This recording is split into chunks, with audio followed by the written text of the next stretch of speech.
प्रिय भक्तगण, आज हम आपको एक कथा का श्रवण करा रही हूँ जो सुनने मात्र से आपके जीवन में सुख, संपत्ति और धन की वर्षा होगी। तो चलिए कथा को प्रारंभ करते हैं। भगवान शिव माता पार्वती से कहते हैं, संतान की लंबी उम्र के लिए जितिया व्रत की महिमा की कथा आज हम आपको सुनाएंगे। हे देवी, सुखनी और दुखनी नामक दो बहनों की कथा है। अगर आप यह कहानी सुन रहे हैं तो पूरा सुनिए।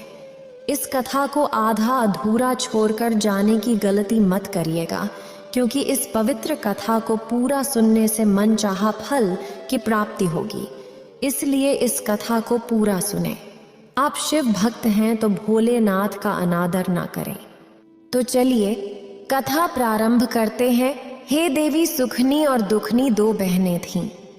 सुखनी अपने नाम के अनुसार सुखी थी और दुखनी अपने नाम के अनुसार दुखी। दोनों एक ही पिता की संतान थीं, लेकिन उनकी माताएं अलग अलग थीं। दोनों ने राजघराने में जन्म लिया था, लेकिन उनकी किस्मतें अलग अलग थीं। राजा की एक रानी थी, जिनसे काफी समय बाद एक पुत्री का जन्म हुआ। राजा और पूरे राजमहल में खुशियां फैल गईं, लेकिन ये खुशियां अल्पकालिक साबित हुईं। पुत्री के जन्म के बाद रानी का स्वर्गवास हो गया, जिससे महल में मातम छा गया। राजा को अपनी पुत्री से नफरत हो गई, क्योंकि वह मानते थे कि उसकी वजह से उनकी रानी उन्हें छोड़ गई। इसलिए उन्होंने उसे अभागन कहकर उससे दूरी बना ली। राजा ने कहा कि वह कभी इस लड़की की शक्ल भी नहीं देखेगा। महल के सभी लोग और दास दासियां उस बच्ची के प्रति हमदर्दी दिखाने लगे। उन्होंने उसे दुखनी कहना शुरू कर दिया, क्योंकि वह जन्म से ही दुखी थी। राजा के मंत्रियों ने उन्हें समझाया कि बच्ची का इसमें कोई दोष नहीं है, उसकी माँ चली गई है और राजा ने भी उसे छोड़ दिया है, तो उसका क्या होगा।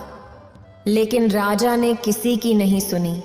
दुखनी को दासियों के हवाले छोड़ दिया और खुद दूसरी शादी कर ली। दूसरी रानी महल में आई और समय धीरे धीरे बीतता गया। दूसरी रानी भी गर्भवती हो गई और उसने एक लड़की को जन्म दिया। महल में खुशियां मनाई गईं। राजा भी बहुत खुश थे। उस लड़की का नाम सुखनी रखा गया, क्योंकि उसके आने से महल में बहुत खुशियां आ गई थीं। राजा और रानी दोनों ही बहुत खुश थे, लेकिन रानी अपनी बेटी होने के बाद दुखनी को बिल्कुल पसंद नहीं करती थी। राजा भी उसे देखना पसंद नहीं करते थे। बिना माँ की बच्ची राजा और रानी की उपेक्षा का शिकार बन गई थी। धीरे धीरे दोनों बच्चे बड़े हो रहे थे। सुखनी भी दुखनी को पसंद नहीं करती थी।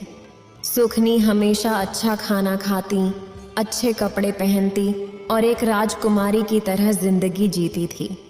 दूसरी ओर दुखनी बेचारी जो भी मिलता वही खा लेती और सौतेली माँ की डांट सुनती। कितना भी अच्छा कर ले, फिर भी उसे केवल ताने ही मिलते कि जन्म लेते ही माँ को खा गई। धीरे धीरे सुखनी और दुखनी दोनों बहनें बड़ी हो गईं और विवाह के योग्य हो गईं।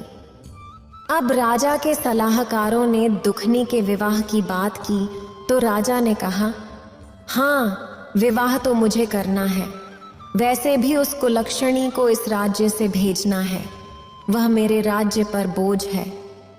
राजा ने कभी अपनी पुत्री को प्यार के बोल नहीं बोले थे। अब राजा ने रानी से विचार विमर्श किया कि दुखनी का विवाह करना है, तो रानी ने कहा, देखिए राजा साहब, दुखनी और सुखनी में 2 साल का अंतर है। दोनों विवाह योग्य हो गई हैं, लेकिन मेरी सुखनी का भी विवाह करना है। तो राजा कहने लगे, मेरी समझ में नहीं आ रहा कि दुखनी के लिए कैसा वर ढूंढूं, क्योंकि मुझे तो दुखनी से कोई लगाव नहीं है। वह कुलक्षणी है। मेरे घर में जो कुछ भी बुरा हुआ है उसकी वजह से हुआ। उसने अपनी माँ को खा लिया, जो रानी मुझे जान से प्यारी थी। वह मुझे छोड़कर चली गई। अगर दुखनी किसी दूसरे घर भी जाएगी तो वहां भी उसका बुरा साया पड़ेगा और उनके साथ भी कुछ बुरा हो सकता है। मैंने तो आज तक दुखनी का चेहरा नहीं देखा और न ही देखूंगा, लेकिन विवाह तो मुझे करना ही पड़ेगा। यहां से तो उसे विदा करना ही पड़ेगा। सौतेली माँ कहने लगी, देखिए राजा साहब, दुखनी की शादी किसी गरीब मजदूर के यहाँ कर दीजिए। अगर वह किसी राजमहल में जाएगी तो वहां भी बुरा हो जाएगा, तो सब लोग हमें ही दोष देंगे कि ऐसी अपशगुनी बेटी को हमारे यहाँ क्यों भेजा। जब पता था तो उसकी शादी हमारे राजमहल में क्यों की। इसलिए इसे कहीं गरीब घर में दे दीजिए और मेरी सुखनी के लिए अच्छा कोई राजकुमार ढूंढिए। रानी की बात राजा को सही लगी। राजा राजमहल में आया और अपने मंत्रियों के साथ विचार विमर्श करने लगा। जो मंत्री था वह बड़ा ईमानदार था और राजा के प्रति बहुत सहानुभूति रखता था, लेकिन राजा उसकी कोई बात सुनने को तैयार नहीं था, क्योंकि मंत्री को दुखनी से बड़ी सहानुभूति थी और वह उसे राजा की गैर मौजूदगी में बेटी की तरह मानता था। लेकिन राजा के मन में सिर्फ यह विचार था कि दुखनी अपशगुनी है और वह कहीं भी सही नहीं रह सकती। जहां भी जाएगी बुराई ही करेगी। राजा के मन में एक दृढ़ धारणा थी, लेकिन मंत्री जी की बात राजा के सामने नहीं मानी गई। इसलिए नाई और पंडित को बुलाकर दोनों बहनों के लिए राजा ने जैसा वर बताया वैसा ढूंढने के लिए भेज दिया। नाई और ब्राह्मण दुखनी के प्रति गहरी सहानुभूति रखते थे। पूरी प्रजा भी दुखनी के प्रति हमदर्दी महसूस करती थी, लेकिन राजा के डर के कारण कोई कुछ बोल नहीं सकता था। बेचारे नाई और ब्राह्मण दुखी मन से चल दिए। राजा ने जैसा वर बताया था उसी तरह का ढूंढने के लिए वे राज्य से काफी दूर एक गांव में पहुंचे। गांव ठीक ठाक था, लेकिन एक नदी के किनारे एक झोपड़ी थी जिसमें एक बूढ़ी औरत बाहर चबूतरे पर बैठी अपने बालों में कंघी कर रही थी।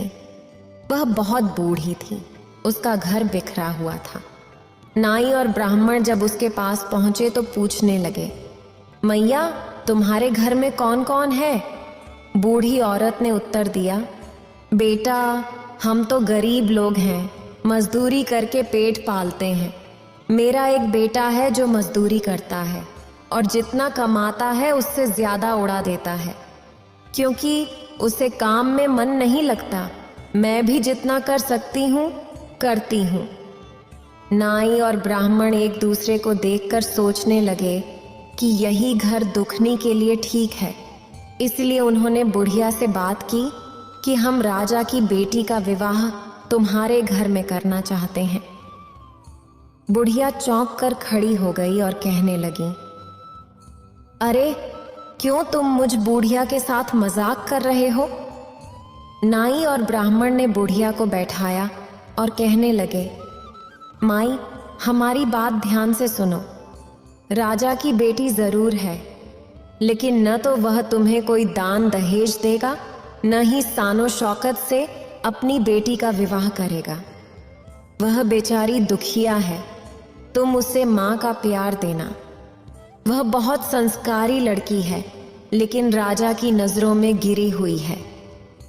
राजा उसे कुलक्षणी और सगुनी मानता है, परंतु पूरी प्रजा को उससे सहानुभूति है। लेकिन यदि वह आएगी तो तुम्हारा घर स्वर्ग बना देगी। वह बहुत अच्छी लड़की है, लेकिन राजा के खिलाफ कोई बोलने की हिम्मत नहीं कर सकता। बुढ़िया माई कहने लगी, ठीक है बेटा, मेरे बेटे का विवाह होना ही मुश्किल है। कौन अपनी लड़की मेरे बेटे के लिए देगा? मुझे तो इसी में खुशी है कि मेरे बेटे का विवाह हो जाएगा। अब नाई और ब्राह्मण वहां दुखनी का रिश्ता तय करके आगे बढ़ते हैं। वे उस राज्य के राजा से मिलते हैं जहां वे गए थे। वहां के राजा के राजकुमार के साथ सुखनी का विवाह तय करके वापस अपने राज्य आते हैं। और राजा को सारी बातें बता देते हैं। निश्चित समय पर मुहूर्त निकालकर दोनों का विवाह एक ही दिन तय हो जाता है। दुखनी के विवाह में केवल 5 लोग आए। वे बड़े गरीब थे। राजा और रानी को कोई परवाह नहीं थी। जैसे तैसे फेरे हुए और दुखनी को विदा कर दिया गया। उसके साथ न कोई दान दहेज, न कोई सेवक सेविका, कुछ नहीं। बेचारी दुखनी आंसू भरी आंखों से अपने मायके से ससुराल के लिए विदा हो गई, अपनी किस्मत का लिखा मानकर। दूसरी ओर सुखनी की बारात बहुत ही धूमधाम से आई थी। राजा ने बहुत उत्साह से सुखनी का विवाह किया और बहुत अधिक दान दहेज दिया। घोड़े, हीरे, मोती, राजा ने अपनी हैसियत से अधिक सुखनी को दहेज में दिया। राज्य का राजकुमार और दूसरा राजा बहुत खुश हुए और सुखनी की विदाई बड़े ठाठ से हुई। दोनों बहनें विदा हो चुकी थीं। बेचारी दुखनी झोंपड़ी में आई और अपनी किस्मत पर फूट फूट कर रोने लगी। लेकिन उसने ईश्वर की मर्जी मानकर अपने पति और सासू माँ की सेवा में लग गई। उसकी सास बूढ़ी थी। दुखनी सासू माँ के हाथ पैर दबाती, कंघी करती, उनके कपड़े धोती और खाना बनाती। उसका पति मजदूरी करता था। आधे से ज्यादा पैसे नशे में उड़ा देता था और कुछ पैसे लाता था, जिससे घर का गुजारा नहीं चलता था। दुखनी ने अपनी सासू माँ से कहा, माँ जी, अगर मैं कुछ काम करूँगी तो हमारे हालात बेहतर हो जाएंगे। बुढ़िया अपनी बहू को बहुत प्यार करती थी, बिल्कुल अपनी बेटी की तरह। लेकिन दुखनी का पति उसे बहुत तंग करता था, मारता पीटता था। समय धीरे धीरे बीत रहा था और अब दुखनी गर्भवती थी। दुखनी के 2 बेटे और 2 बेटियां हो गईं। समय बीता और सालों बीत गए, लेकिन किसी ने भी, न राजा ने न रानी ने, कभी दुखनी की कोई खबर नहीं ली। अब जब बच्चे हो गए तो परिवार में खर्चे बढ़ गए। अकेले आदमी की मेहनत मजदूरी से घर खर्च चलाना मुश्किल हो गया। दुखनी ने कहा, माँ जी, अगर मैं भी मेहनत मजदूरी करूंगी तो हमारे हालात बेहतर होंगे। सासू माँ ने कहा, बेटी, तुम तो राजकुमारी हो, तुमने कभी काम किया होगा। दुखनी ने कहा, माँ जी, कैसी राजकुमारी, मैं तो ऐसी ही हूँ। अपने बाप के घर भी ऐसी ही थी। मुझे काम करने से कोई ऐतराज नहीं है। दुखनी का व्यवहार बड़ा मीठा था। पड़ोसी और गांव वाले सब दुखनी से बहुत खुश रहते थे। दुखनी बड़ी पूजा पाठ वाली, धार्मिक विचारों की महिला थी। उसे काम मिलने में देर नहीं लगी। वह लोगों के घरों में काम करने लगी। किसी का खाना बनाती तो किसी के घर में झाड़ू पोंछा करती। इस तरह दुखनी को कहीं अनाज, कहीं भोजन और कहीं कुछ पैसे मिल जाते। अब दुखनी का गुजारा सही से होने लगा, जबकि उसके पति में कोई सुधार नहीं आ रहा था। दुखनी अपने पति को समझाने की कोशिश करती, लेकिन वह उल्टा उसे गाली गलौज करता और मारता पीटता। धीरे धीरे जितिया का व्रत आया और वह जैसे तैसे अपना व्रत करती थी। लेकिन अब घर में पहले की तरह भूखा नहीं रहना पड़ता था। सबके पेट भर जाते थे। इतना उसके घर पर भगवान की कृपा थी, क्योंकि वह मेहनती थी और मेहनत करके गुजारा करती थी। दूसरी ओर सुखिया के घर में नौकर चाकरों की कोई कमी नहीं थी। सुखिया राजकुमारी थी और राजमहल में राजा के घर से विदा होकर राजा की पत्नी बनी थी। वह राजा की बेटी और राजकुमार की पत्नी थी, यानी होने वाली रानी थी। एक दिन सुखिया को अपनी बहन दुखिया की याद आई। वह सोचने लगी कि बहुत समय बीत गया है, जाकर देखना चाहिए कि आखिर महारानी के रंग ढंग कैसे हैं। वह शायद बहुत दुखी होगी, क्योंकि उसके पास है ही क्या, जाकर देखना चाहिए। सुखिया ने सोचा कि अगर दुखिया कहेगी तो उसे अपने पास नौकरानी रख लूंगी और वह मेरा काम करेगी, जिससे मुझे तसल्ली होगी कि कम से कम यहाँ भी मेरी सेवा हो रही है। सुखिया को अपने राजसी जीवन पर बड़ा गर्व था। सुखिया दुखिया के घर गई। दुखिया ने अपनी बहन को देखा तो बहुत खुश हुई। उसने सुखिया का बड़े आदर सत्कार से स्वागत किया और उसे बैठने के लिए पीढ़ा दिया। सुखिया ने देखा कि दुखिया की झोंपड़ी में बहुत गरीबी थी, लेकिन बच्चे इधर उधर खेल रहे थे। किसी के फटे कपड़े थे तो किसी के बिना। फिर भी दुखिया खुश थी और उसकी सासू माँ भी दुखिया के गुण गा रही थी। यह देखकर सुखिया को बड़ा गुस्सा आया कि दुखिया की सासू माँ उसकी तारीफ कर रही है। फिर सुखिया ने दुखिया से कहा, बहन, तू घर में जाकर काम करती है, क्या लेती होगी? इससे अच्छा कि तू मेरे राजमहल में काम कर और जो भी मिलेगा मैं तुझे दूंगी। यहाँ घर घर जाकर कितना काम करना पड़ता है। दुखिया ने जवाब दिया, बहन सुखिया, मुझे काम करने में कोई आपत्ति नहीं है। मैं यहाँ भी काम करती हूँ तो आपके यहाँ भी कर दूंगी। वहाँ मुझे खुशी हुई कि चलो मेरी बहन का काम हो गया। बातचीत के दौरान सुखनी अपने घर लौट आई और अगले दिन से दुखनी के घर जाने लगी। सुखनी दुखनी से ज्यादा काम करती थी। सुखनी को जो भी पुराना खाना मिलता उसे वह दुखनी को दे देती और दुखनी उसे खुशी खुशी ले लेती। राज मिलने पर तरह तरह के व्यंजन बनते और कभी कभी बच्चों के लिए भी अच्छे पकवान मिल जाते थे। इस वजह से दुखनी और उसके बच्चे खुश रहते थे कि अब कुछ नया खाने को मिलेगा। जितिया का व्रत आया।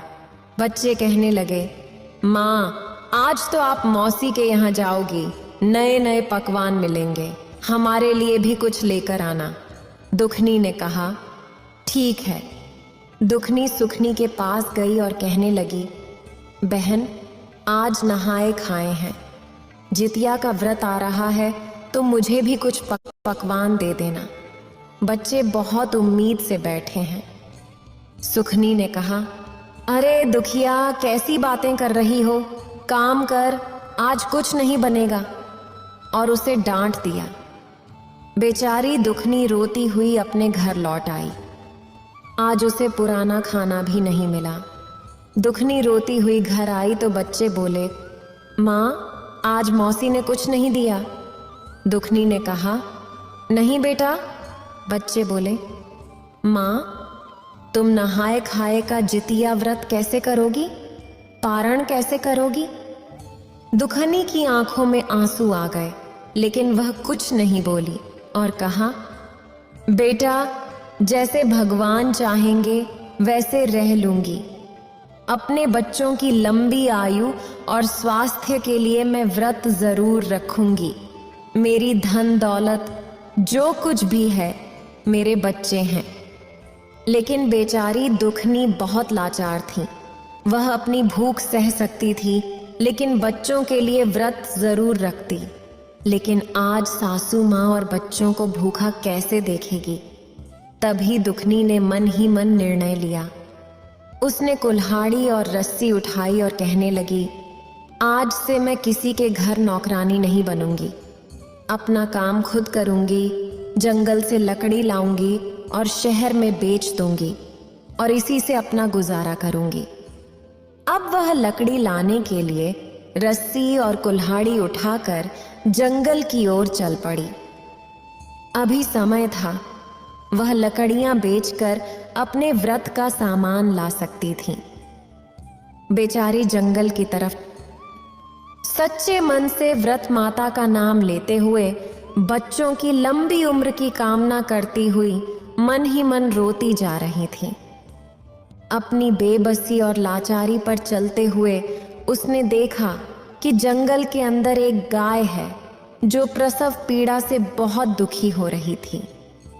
गाय का प्रसव नहीं हो पा रहा था और वह बहुत परेशान नजर आ रही थी। दुखनी तो सच्चे दिल की थी, किसी का दुख उससे देखा नहीं जाता था। वह गाय के पास जाकर बोली, बहन तुम कौन हो? गाय ने कहा, मेरा नाम दुखनी है। बहन मेरी थोड़ी मदद करो, मैं प्रसव पीड़ा से बहुत कष्ट में हूं, मेरा प्रसव नहीं हो पा रहा है। दुखनी बेचारी गौ माता के पास। ये तो दुखनी की परीक्षा थी।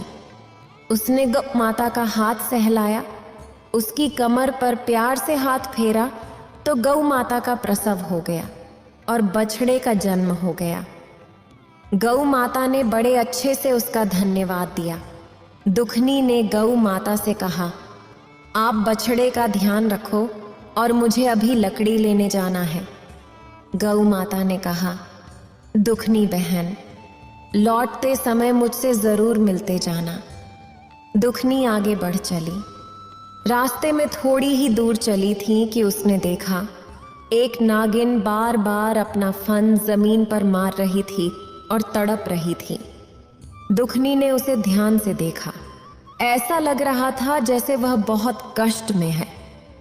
दुखनी को नागिन पर दया आ गई। वह उसके पास गई और बोली, नागिन बहन तुम इतनी परेशान क्यों हो?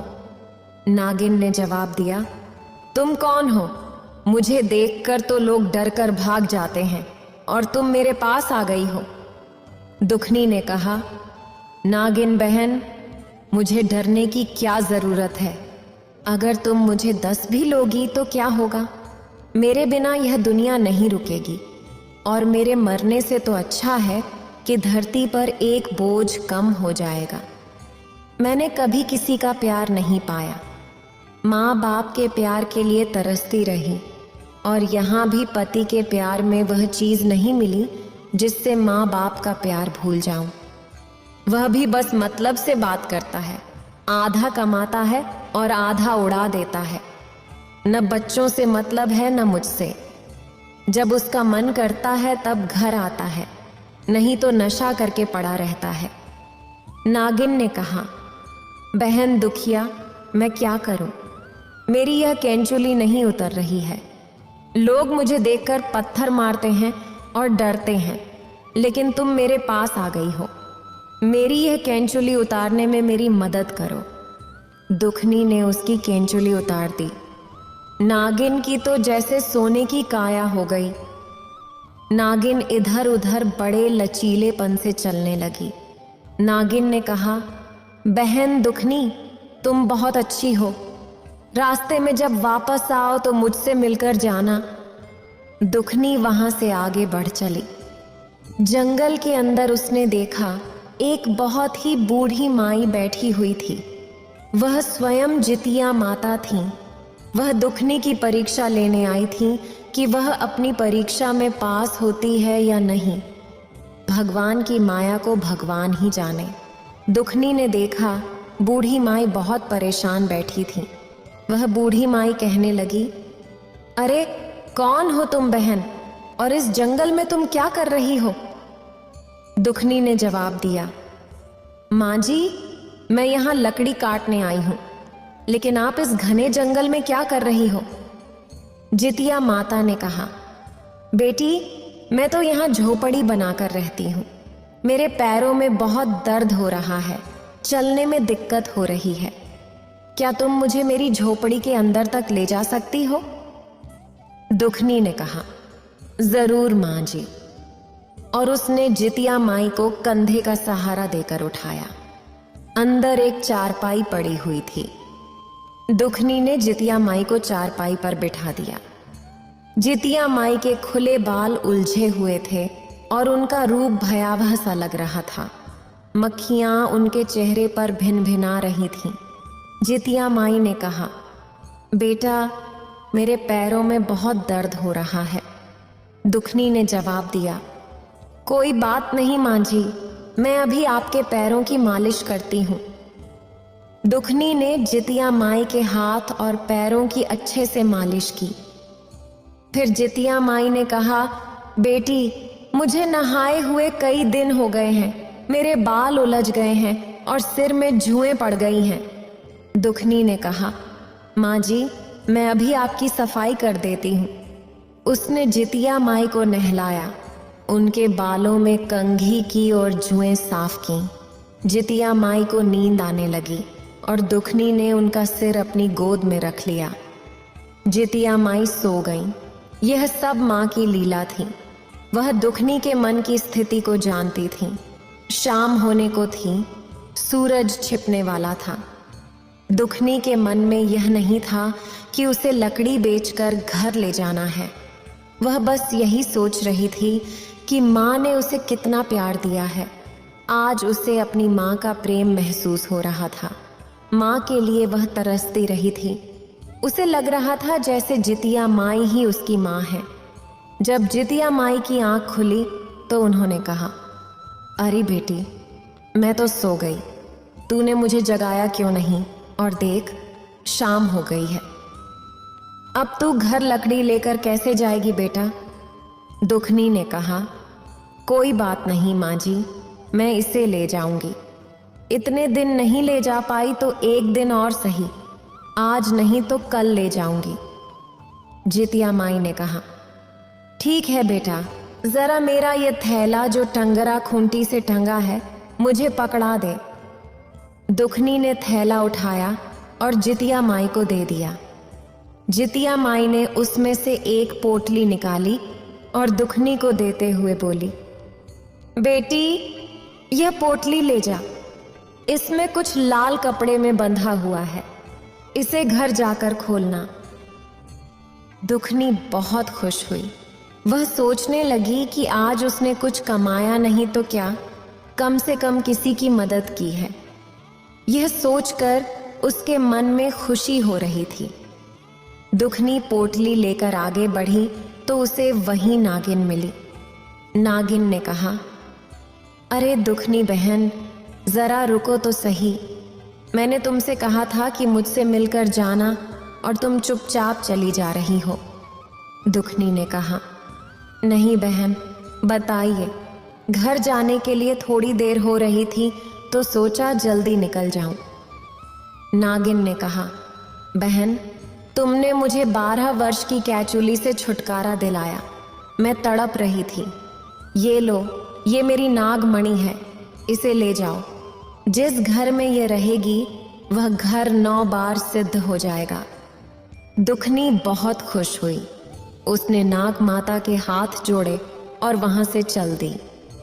थोड़ी दूर ही पहुंची थी कि गऊ माता ने आवाज लगाई, अरे ओ दुखनी बहना, कैसे चुपचाप चली जा रही हो? यहाँ जंगल में हम क्या करेंगे? हमें भी तो साथ ले चलो। दुखनी ने कहा, गऊ माता, आप मेरे साथ चलेंगी? गऊ माता ने कहा, हाँ, हम चलेंगे। देख, अब मेरा दूध तेरे घर के काम आएगा। तेरे बच्चे भूखे नहीं रहेंगे। मेरे दूध को बेचकर पैसे कमा सकती है और अपने घर का खर्च चला सकती है। अपने बच्चों को मेरा मीठा दूध पिला सकती है। अब बछड़ा और गाय दुखनी के साथ साथ चलने लगे। दुखनी आगे आगे, पीछे पीछे बड़ी सुंदर सी सफेद रंग की गाय और छोटा सा बछड़ा चल रहे थे। उनके गले में बंधी बड़ी घंटी टन टन बज रही थी। वे बड़े आराम से जा रहे थे। जब दुखिया अपने घर पहुंची तो दुखनी की सास बैठी हुई इंतजार कर रही थी। कहने लगी, अरे दुखनी, आज तो बहुत समय लगा दिया। बेटा, सुबह से तू भूखी थी और आज तूने कुछ खाया भी नहीं है। आज नहाकर खाना खा ले, कल तेरा निर्जल व्रत रहेगा, लेकिन तुझे पारण भी करना है। तू कैसे करेगी बेटा?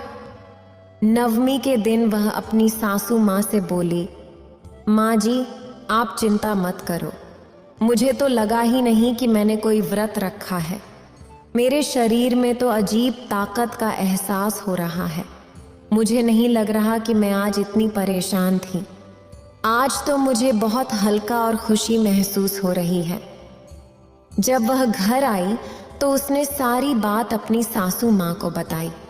उसकी सासू माँ बोली, बेटा, यह तो बहुत अच्छा किया।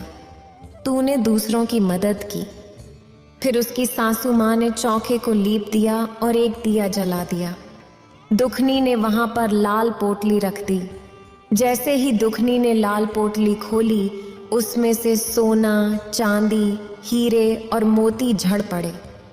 यह देखकर दुखनी और उसकी सास की आंखें फटी की फटी रह गईं। बाहर गायें रंभा रही थीं। दुखनी बाल्टी लेकर गई तो गाय ने बाल्टी भरकर दूध दिया। सब लोग बहुत खुश हुए। शाम को जब दुखनी का पति मजदूरी करके आया तो उसने देखा कि घर में बाहर गाय बंधी हुई है और अंदर बड़ी रोशनी चमक रही है, क्योंकि वहां नागमणि रखी हुई थी। वह बहुत हैरान हुआ और कहा, अरे यह क्या है? दुखनी ने अपने पति को सारी बात बताई, जिससे उसका पति दुखनी से माफी मांगने लगा और कहने लगा, दुखनी, तुम तो साक्षात लक्ष्मी हो और मैंने आज तक तुम्हारी कदर नहीं की। तुम्हारे दुख को समझने में असफल रहा, मुझे माफ कर दो। दुखनी ने कहा, कोई बात नहीं स्वामी, देर आए दुरुस्त आए। लेकिन मैं इस बात से खुश हूं कि अब तुमने मेरी अहमियत समझ ली है। अब हमारे पास इतना धन है कि हम अपना अच्छा बिजनेस शुरू कर सकते हैं। उसका पति भी खुश हो गया, क्योंकि अब उसे मजदूरी नहीं करनी पड़ेगी। वह गरीबी से तंग आकर नशा करता था, क्योंकि अपने बच्चों की भूख नहीं देख पाता था और उसका गुस्सा दुखनी पर उतरता था, हालांकि वह दिल का बुरा नहीं था। अब दुखनी ने कहा, चलो कुछ धन ले लो और बाजार से जितिया माता की व्रत की तैयारी के लिए सामान लेकर आओ। दोनों बाजार गए और सामान लेकर आए। अब दुखनी के घर में जोर शोर से जितिया व्रत की तैयारी होने लगी। 2 दिन बीत गए और दुखनी काम पर नहीं आई तो सुखनी को बड़ा ताज्जुब हुआ। वह सोचने लगी कि दुखनी को क्या हो गया है जो अब तक नहीं आई। सुखनी दुखनी के घर गई और कहने लगी, अरे दुखनी, तुम काम पर क्यों नहीं आ रही हो? दुखनी ने कहा, अरे बहन, मुझे अब किसी के काम की जरूरत नहीं है, तुम ही मेरे घर काम कर जाओ। सुखनी ने देखा तो उसकी आंखें फटी की फटी रह गईं। दुखनी के घर में हर सुख सुविधा की चीजें मौजूद थीं और घर बनाने के लिए मिस्त्री से बात चल रही थी। सुखनी को यह सब देखकर विश्वास नहीं हुआ। वह सोच में पड़ गई कि दुखनी को इतना धन कहाँ से मिल गया। वह अपने रौब में बोली, दुखनी, सच सच बता, ये सब कहाँ से लाया है, नहीं तो मैं राजा से शिकायत करके तुझे कारागार में डलवा दूंगी। बेचारी दुखनी डर गई, क्योंकि वह सीधी सादी थी। कहने लगी, सुखनी बहन, मैंने कोई चोरी नहीं की है, मुझ पर तो जितिया माता का आशीर्वाद है। उनकी कृपा से ही मेरी समस्याएं हल हुई हैं। दुखनी कहने लगी, पूरी कहानी बताओ मुझे। सुखनी के मन में लालच आ गया और जब दुखनी ने अपनी कहानी सुनाई तो उसे भी धन पाने की लालसा जाग उठी। वह बोली, मैं भी जंगल में जाऊंगी और जितिया माता से धन लेकर आऊंगी। अब सुखनी अपने घर आ गई, लेकिन उसे चैन नहीं मिला। किसी तरह उसने रात बिताई और सुबह उठते ही कुल्हाड़ी और रस्सी लेकर जंगल की ओर चल पड़ी। उसकी सास ने पूछा, अरे सुखनी बहू, कहाँ जा रही हो? वह बोली, माँ जी, बाद में बताऊंगी, मैं कुछ धन लेने जा रही हूँ।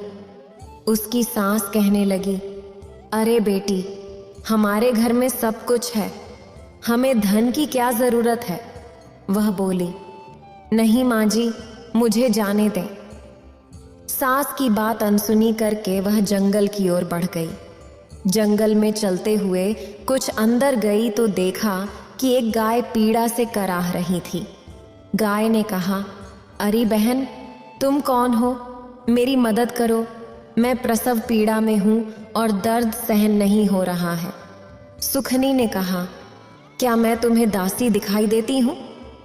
मैं सुखनी हूँ, इस राज्य की भावी महारानी। हमारे यहाँ दास दासियाँ काम करते हैं और तुम मुझसे काम कराने की बात कर रही हो। वह गाय को दुत्कार कर आगे बढ़ गई। आगे कुछ दूर चलने के बाद उसे एक नागिन दिखाई दी जो अपना फन पटक रही थी।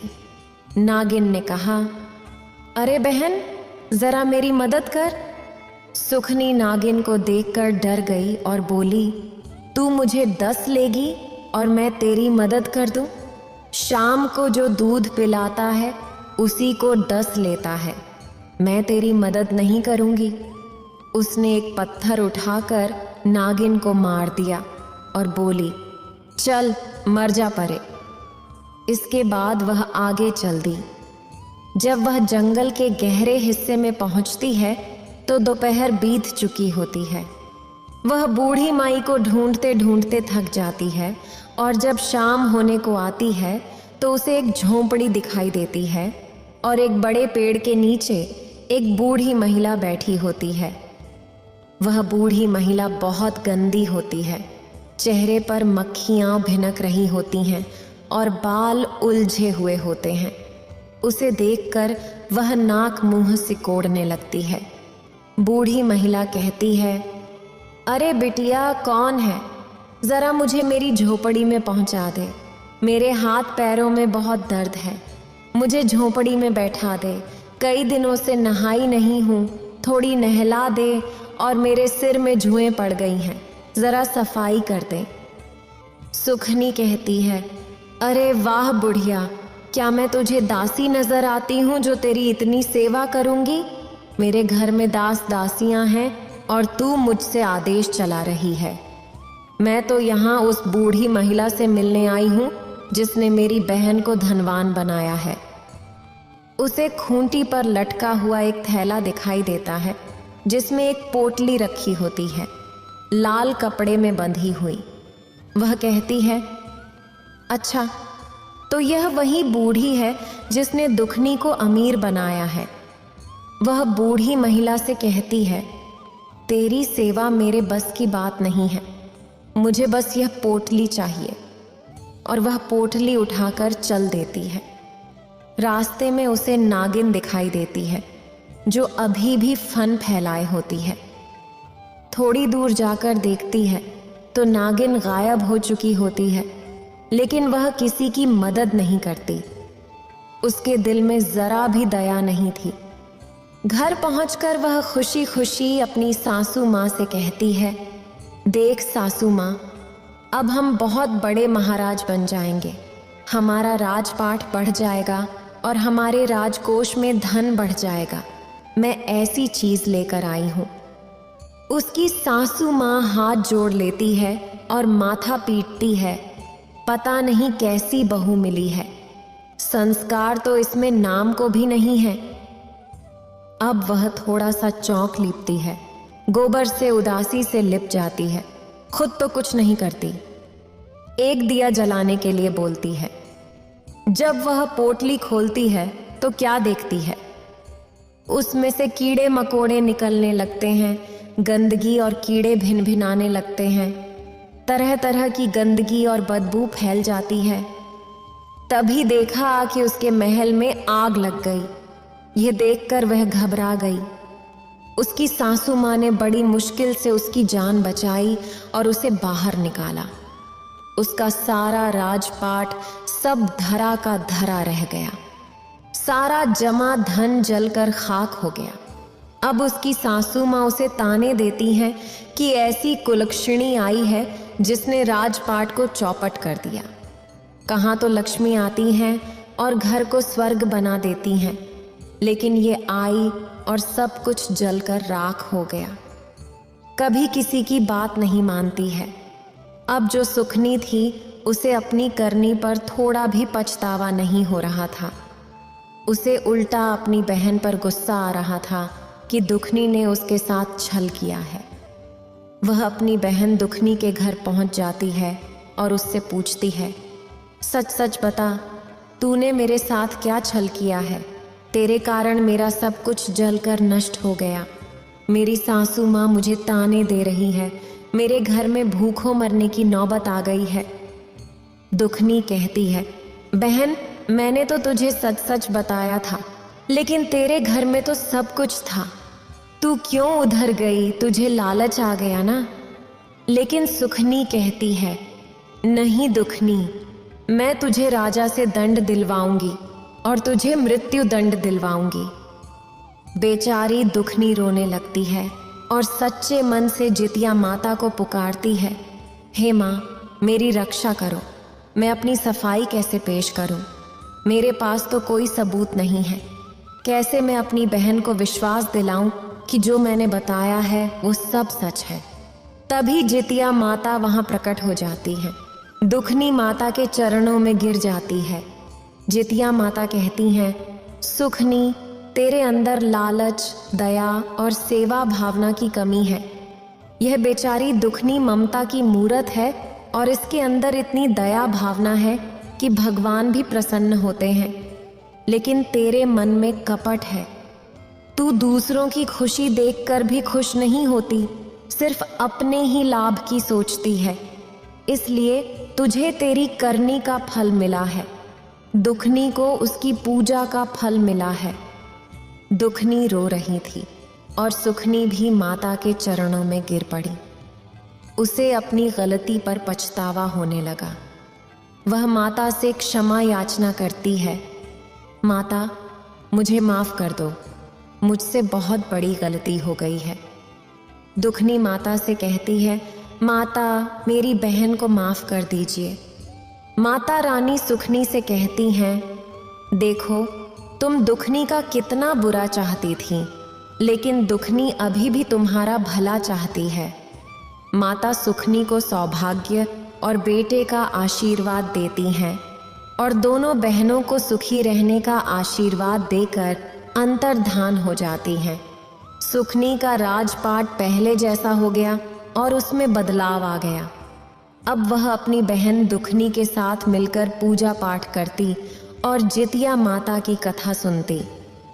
अब दोनों बहनें अमीर थीं, किसी चीज की कमी नहीं थी और दोनों प्रेम पूर्वक रहने लगीं। हे जितिया माता, जैसे दुखनी को सहायता दी वैसे सबकी सहायता करना। सुखनी जैसी गलती किसी से न हो और सबकी मनोकामनाएं पूरी करना। बोलो जितिया माता की जय। इतना कहकर भगवान शिव इस कथा को समाप्त करते हैं। इस वीडियो को बोलते समय कोई त्रुटि हो तो मैं क्षमा चाहती हूँ। उम्मीद है आप सभी को ये वीडियो अच्छी लगी होगी। अगर आप शिव के सच्चे भक्त हैं तो चैनल को सब्सक्राइब और वीडियो को लाइक करके कमेंट में हर हर महादेव लिख दीजिए।